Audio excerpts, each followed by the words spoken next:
오늘 본문 말씀입니다. 로마서 3장 19절에서 31절까지를 살펴보십시오. 말씀 제목은 하나님의 의와 믿음의 관계입니다. 오늘 마음에 새길 말씀은 그리스도 예수 안에 있는 속량으로 말미암아 하나님의 은혜로 값없이 의롭다 하심을 얻은 자 되었느니라. 로마서 3장 24절 말씀. 세상은 하나님의 심판 아래에 있습니다.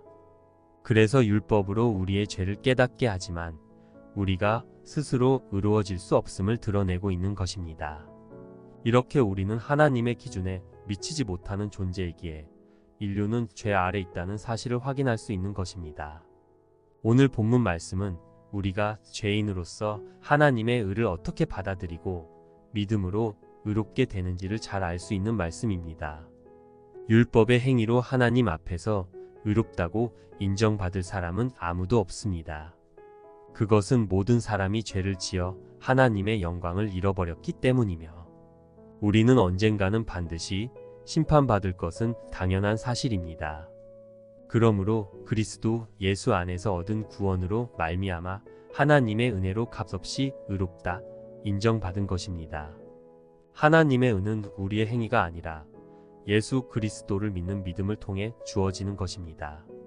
이 믿음이 우리를 의롭게 하고 하나님과의 관계를 회복시키는 것입니다. 여기에 중요한 사실은 믿음이 있기 전에 먼저 하나님의 은혜가 있었다는 사실입니다.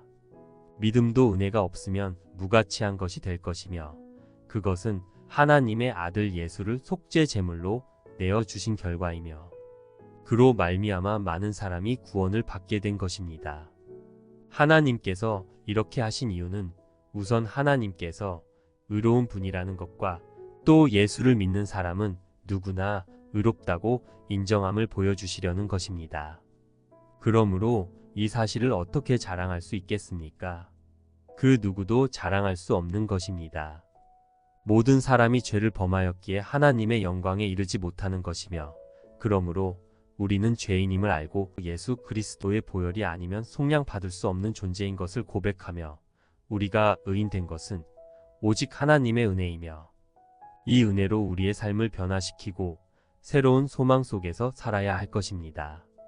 이 사실로 볼 때 행위로 의롭게 되는 것이 아닙니다. 예수 그리스도를 믿는 믿음으로 의롭게 되는 것이죠. 그런 믿음으로 의롭게 되었으니 율법이 필요 없는 것인가요? 아닙니다. 오히려 율법은 굳게 세워지는 것이며 율법은 믿음으로 의롭게 된 하나님의 백성들이 지켜나갈 방향이기 때문입니다. 예수님 곧 오십니다. 오늘 말씀을 묵상하시고 예수님 오실 길을 예비하는 신실한 성도가 되시길 소망합니다.